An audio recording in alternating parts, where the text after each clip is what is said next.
வணக்கம் நண்பர்களே. இன்னைக்கு ஒரு சின்ன கேள்வியோட நம்ம பேச ஆரம்பிக்கலாம். நம்ம குழந்தைகள் நல்லா இருக்கணும்னு நினைச்சு நாம அவங்களுக்கு என்னென்ன கொடுக்கறோம்?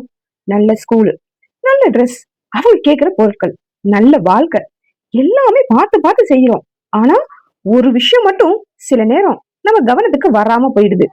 நம்ம குழந்தை பெரியவனான பிறகு வாழ்க்கை அவனுக்கு பிடிச்ச மாதிரி நடக்கலனா அவனை எப்படி சமாளிப்பான்? தோல்வி வந்தா யாராவது அவனை நிகாரிச்சா அவனால நினைச்சதை சாதிக்க முடியலனா, பணம் இல்லாத ஒரு சூழ்நிலை வந்தா அந்த நேரத்துல நம்ம வாங்கி கொடுத்த பொருட்கள் அவனுக்கு உதவாது. நம்ம சேர்த்து வச்ச பணமும் உடனே உதவாது. அந்த நேரத்துல அவனுக்குள்ள இருக்கிற மனசுதான் அவனை காப்பாத்தும். அந்த மனச, அந்த தைரியத்தை, அந்த வாழ்க்கையை எதிர்கொள்ற பக்குவத்தை நாம அவனுக்கு எப்ப கத்து கொடுக்க போறோம்?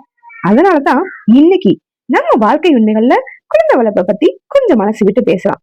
புத்தகத்துல படிக்கிற தியோரி மாதிரி இல்ல, நம்ம வீட்டுல தினமும் நடக்கிற விஷயங்களை பத்தி தான்.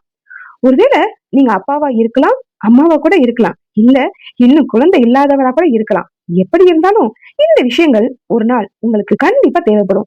சரி, வாங்க ஆரம்பிக்கலாம். முதல்ல ஒரு விஷயத்த நம்ம புரிஞ்சுக்கணும்.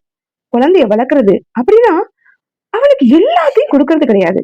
சில நேரம் கொடுக்கணும், சில நேரம் மறுக்கணும், சில நேரம் பேசணும், சில நேரம் சும்மா கேட்கணும், சில நேரம் அவங்க விழுந்தா தூக்கி விடணும், சில நேரம் அவங்களே எழுந்து நிக்கிற வரைக்கும் கொஞ்சம் தூரத்துல நின்னு பாக்கணும்.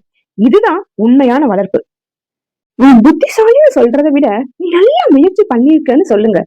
உங்க குழந்தை நல்ல மார்க் எடுத்துட்டு வீட்டுக்கு வாரான், நம்ம உடனே என்ன சொல்லுவோம்? வாவ், நீ ரொம்ப புத்திசாலி சொல்லலாம். ஆனா அதை விட ஒரு வார்த்தை முக்கியம். இந்த மார்க் நீ எடுக்க எவ்வளவு கஷ்டப்பட்டு இருப்பியே, நல்லா முயற்சி பண்ணிருக்க. இந்த வார்த்தைக்கும் அந்த வார்த்தைக்கும் பெரிய வித்தியாசம் இருக்கு. நான் புத்திசாலின்னு நினைக்கிற குழந்தை ஒரு நாள் கஷ்டமான விஷயம் வந்ததும் என்னால முடியலையேன்னு பின்வாங்கலாம். ஆனா நான் முயற்சி பண்ணினா முன்னேற முடியும்னு கத்துக்கிட்ட குழந்தை தோல்வி வந்தாலும் மறுபடியும் முயற்சி பண்ணும். அதனால குழந்தையோட திறமையை மட்டும் பாராட்டாதங்க, முயற்சியும் பாராட்டுங்க. குழந்தை கோபப்படும் போது நீங்களும் கோபப்படாதீங்க. இது ரொம்ப கஷ்டமான விஷயம்தான். குழந்தை கோபப்பட்டா நாமும் கோபப்படுறோம். அவ சத்தம் போட்டா எதுக்கு இப்படி கத்துறன்னு நாம இன்னும் சத்தமா பேசுறோம். அப்போ அந்த குழந்தை என்ன கத்துக்குது? கோபம் வந்தா சத்தம் போடலாம், அவ்வளவுதான். அதனால அடுத்த தடவை குழந்தை ரொம்ப அப்செட்டா இருக்கும்போது உடனே லெக்சர் கொடுக்காதீங்க. கொஞ்ச நேரம் அமைதியா இருங்க. அவங்க காமான பிறகு சரி என்ன நடந்துச்சுன்னு கேளுங்க. சில நேரம் குழந்தைக்கு தீர்வு வேண்டாம், அவங்க மனசுல இருக்கிறத யாராவது கேட்கணும், அவ்வளவுதான். எல்லாத்துக்கும் சரி சொல்றது அன்பு கிடையாது. குழந்தை ஏதாவது கேட்டா சரி வாங்கிக்கலாம், மறுபடியும் கேட்டா சரி பரவாயில்ல, இப்படி எல்லாத்துக்கும் எஸ் சொல்லிட்டே இருந்தா அது அன்பு மாதிரி தெரியும்.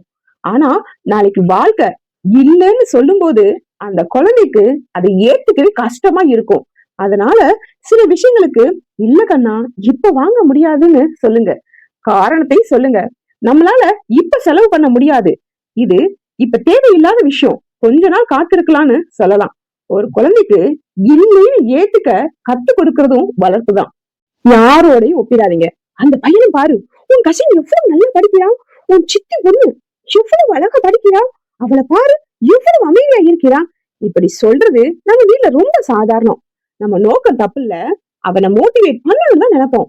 ஆனா குழந்தை மனசுல அது வேற மாதிரி போய் சேரும். நாம கூடாதவனா அந்த ஒரு எண்ணம் வந்துட்டா அந்த குழந்தைக்கு கொஞ்சம் கொஞ்சமா தன்னம்பிக்கை குறையும்.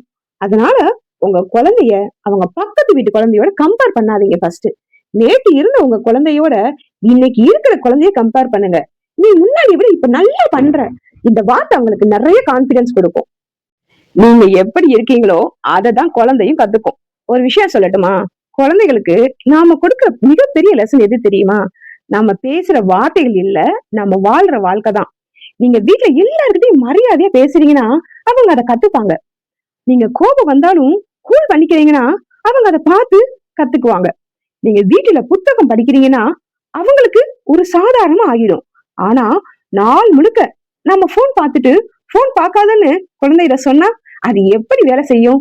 குழந்தைக்கு முதல் பள்ளி வீடு, முதல் ஆசிரியர் பெற்றோர். அதனால குழந்தைய மாத்தணும்னு நினைக்கிறதுக்கு முன்னாடி கொஞ்சம் நம்மளையும் பாத்துக்கலாம். இதுக்குள்ள அழுவாங்களான்னு சொல்லாதீங்க. ஒரு பொம்மை உடஞ்சிருக்கும், அதுக்காக குழந்தை அழும், நமக்கு அது சின்ன விஷயம்தான். அட இதுக்கெல்லாம் அழுவாங்களான்னு சொல்லிடுவோம். ஆனா அந்த நேரத்துல அந்த பொம்மை தான் அந்த குழந்தைக்கு உலகம். இல்ல அவங்க ஃப்ரெண்ட் பேசாம இருந்திருக்கலாம், டீச்சர் திட்டி இருக்கலாம், ஸ்கூல்ல ஏதாவது நடந்திருக்கலாம். நமக்கு அது சின்ன விஷயம் தான், அவங்களுக்கு அது ஒரு பெரிய விஷயம். அதனால அதெல்லாம் ஒண்ணும் இல்லைன்னு உடனே டிஸ்மிஸ் பண்ணாம, உனக்கு கஷ்டமா இருக்குல்லன்னு என்ன நடந்துச்சுன்னு கேளுங்க. அவங்க பேசட்டும். ஒவ்வொரு பிரச்சனைக்கும் உடனே சொல்யூஷன் கொடுக்க வேண்டியது இல்ல. சில நேரம் நம்ம கேட்கறதுதான் அந்த குழந்தைகளுக்கு ஒரு சொல்யூஷனா இருக்கும். சின்ன சின்ன முடிவுகளை அவங்களே எடுக்க விடுங்க. என்ன ட்ரெஸ் போடணும், என்ன புத்தகம் படிக்கணும், என்ன நிறம் பிடிக்கும், சின்ன சின்ன விஷயங்கள்ல கூட நாமே முடிவு பண்ணிடுறோம், அன்பாலதான். ஆனா எப்பவுமே நாம முடிவு பண்ணிட்டே இருந்தா நாளைக்கு பெரிய முடிவுகளை எடுக்க அவங்களுக்கு பயம் வரும். அதனால 2 ட்ரெஸ் எடுத்து காட்டி இதுல உனக்கு எது பிடிக்கும்னு கேளுங்க. 2 புத்தகம் இருந்தா எதை முதல்ல படிக்கணும்னு கேளுங்க. அவங்க எடுத்த முடிவு சில நேரம் தப்பா இருக்கலாம், பரவாயில்ல. சின்ன தவறுகளை வீட்டிலே செய்யட்டும், அதுல இருந்து கத்துக்கட்டும். தவறு செஞ்சதுக்காக பயப்பட வைக்காதீங்க. ஒரு கிளாஸ் கீழே விழுந்து உடஞ்சிருச்சு, குழந்தை பயந்துகிட்டே நிக்குது. நாம உடனே எத்தனை தடவை சொன்னேன், உன் கையில எது கொடுத்தாலும் இதுதான். அப்படி திட்ட ஆரம்பிச்சுட்டா அந்த குழந்தைக்கு அடுத்த தடவை என்ன ஆகும் தெரியுமா? தவறு செய்வதை விட உண்மையை சொல்லத்தான் பயப்படும். அதுக்கு பதிலா காய் எதுவும் படலையேன்னு முதல்ல பாருங்க. அதுக்கப்புறம் இது எப்படி நடந்துச்சு, அடுத்த தடவை எப்படி கவனமா இருக்கலாம்னு சொல்லுங்க. அப்ப குழந்தை தவற மறைக்க கத்துக்காது, தவறுல இருந்த கத்துக்கும். பொருட்களை விட நேரம் கொடுங்க. இன்னைக்கு எல்லாருமே பிஸிதான், வேலையில, டிராபிக், போனு, ஸ்ட்ரெஸ், இதுக்குள்ள குழந்தையோட பேசவே நேரம் இல்லாம போயிடுது. ஆனா குழந்தைக்கு எப்பவுமே எக்ஸ்பென்சிவ் கிஃப்ட் தேவையில்லைங்க. சில நேரம் அப்பா அம்மா தன்னோட மட்டும் பேசணும், அவ்வளவுதான். தினமும் குறைஞ்சது கொஞ்ச நேரமாவது போனை ஓரமா வச்சுட்டு இன்னைக்கு நான் எப்படி போச்சு, யார் கூட விளையாடின, என்ன சந்தோஷம், என்ன வருத்தம்னு கேளுங்க. அந்த நேரத்துல அட்வைஸ் கொடுக்காம அவங்க சொல்றத கேளுங்க. நாளைக்கு அவங்க பெரியவங்களான பிறகு என் அப்பா என்னோட பேசுவாரு, என் அம்மா நான் சொல்றத கேட்பாங்கன்னு நினைக்கிற அந்த நினைவுதான் பெரிய சொத்து. வீட்டோட நிலைமைய கொஞ்சம் புரிய வைங்க. குழந்தைக்கு வீட்டுல இருக்கிற எல்லா பிரச்சனையும் சொல்லணும்னு இல்ல, ஆனா வாழ்க்கை எப்பவும் நமக்கு பிடிச்ச மாதிரி இருக்காது, அதையாவது கத்து கொடுக்கணும். உதாரணத்துக்கு ஒரு எக்ஸ்பென்சிவ் டாய் கேட்டிருக்கான், நம்மளால இப்ப வாங்க முடியல, வாய மூடு, பணம் இல்லைன்னு கோபமா சொல்லாம, கண்ணா இப்ப நமக்கு வேற முக்கியமான செலவு இருக்கு, அதனால இப்ப வாங்க முடியாது, கொஞ்ச நாள் கழிச்சு பார்க்கலாம்னு சொல்லலாம்.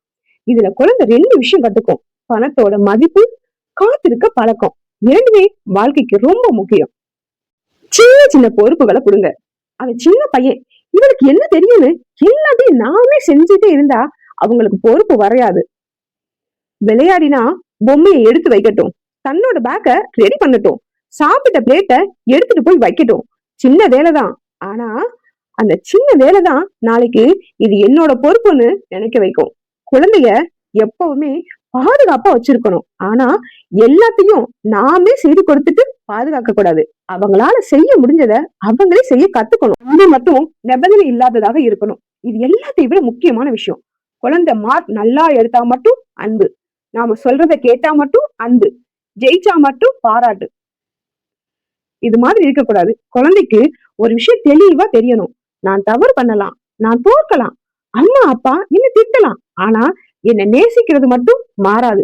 இந்த நம்பிக்கை ஒரு குழந்தைக்கு இருந்தா அவங்க வாழ்க்கையில நிறைய விஷயங்களை தைரியமா எதிர்கொள்வாங்க. அதனால கோபப்பட வேண்டிய நேரத்துல கோபப்படலாம், தவற சொல்லி கொடுக்கலாம், ஆனா அன்பை மட்டும் தண்டனையா பயன்படுத்தாதீங்க. இப்படி பண்ணினா நீ என் பிள்ளையே இல்ல, இனிமே உன்னோட பேசவே மாட்டேன், இந்த மாதிரி வார்த்தைகளை முடிஞ்ச அளவுக்கு தவிர்க்கலாம். ஏன்னா நம்ம மறந்துட்டு சொல்ற ஒரு வார்த்தை ஒரு குழந்தை பல வருஷம் மனசுக்குள்ள சுமந்துக்கிட்டே போகலாம். சரி நண்பர்களே, இன்னைக்கு நாம பேசிய இந்த 12 விஷயங்கள்ல எல்லாத்தையும் ஒரே நாள்ல ஃபாலோ பண்ணணும்னு அவசியம் இல்ல. ஒரு விஷயத்த மட்டும் எடுத்துக்கோங்க. இன்னைக்கு வீட்டுக்கு போனதும் உங்க குழந்தை என்ன பேசுறதுன்னு கொஞ்ச நேரம் அமைதியா கேளுங்க. போன ஓரமா வச்சுட்டு அவங்க முகத்தை பார்த்து பேசுங்க. ஒருவேளை ரொம்ப நாள் என் குழந்தை என்கிட்ட எதுவுமே சொல்ல மாட்டேங்குதுன்னு நீங்க நினைச்சிட்டு இருந்தீங்கன்னா இன்னைக்கு நீங்களே ஆரம்பிங்க. என்னாச்சு, எப்படி இருக்க, ஏதாவது சொல்லணுமான்னு கேளுங்க. குழந்தைகளுக்கு நாம விட்டுட்டு போக வேண்டியது வீடு மட்டும் இல்ல, பணம் மட்டும் இல்லைங்க, சொந்தம் மட்டும் இல்ல, என்ன நடந்தாலும் நான் சமாளிச்சிடுவேன்னு சொல்ல வைக்கும் மனசு, அதுதான் பெரிய சொத்து. அதனால இன்னைக்கு உங்க குழந்தைகளை ஒரு தடவை கட்டி விடுங்க. பெரிய அட்வைஸ் எதுவும் சொல்ல வேண்டாம், ஒரே ஒரு வார்த்தை சொல்லுங்க, என்ன நடந்தாலும் நான் உன் பக்கம் தான் இருப்பேன். அந்த ஒரு வார்த்தை அவங்க இப்போ மறந்தாலும் ஒரு நாள் வாழ்க்கை ரொம்ப கஷ்டமா இருக்கும். ஒரு நேரத்துல அவங்களுக்கு நினைவு வரும். அப்போ எனக்காக யாரோ ஒருத்தர் இருக்காங்கன்னு நினைக்கிற அந்த நம்பிக்கையே அவங்கள மறுபடியும் எழுந்து நிக்க வைக்கும். இதுதான் நண்பர்களே இன்னைக்கு நம்ம வாழ்க்கை உண்மைகள்ல பேசின ஒரு உண்மையான விஷயம். இந்த பதிவு உங்களுக்கு பிடிச்சிருந்தா ஒரு லைக் பண்ணுங்க. உங்க குழந்தைகளை வளர்க்கும் போது நீங்க கத்துக்கிட்ட ஒரு முக்கியமான விஷயம் என்னன்னு கமெண்ட்ல சொல்லுங்க. இந்த பதிவு இன்னொரு பெற்றோருக்கு பயனுள்ளதாக இருக்கும் என்று நினைச்சீங்கன்னா அவங்களுக்கும் ஷேர் பண்ணுங்க. இதே மாதிரி வாழ்க்கைக்கு தேவையான சின்ன சின்ன உண்மைகளையும் மனசு தொற்ற சிந்தனைகளையும் ஒவ்வொரு வாரமும் நம்ம பேசிக்கிட்டே இருக்கும். காதல் மொழிகள்ல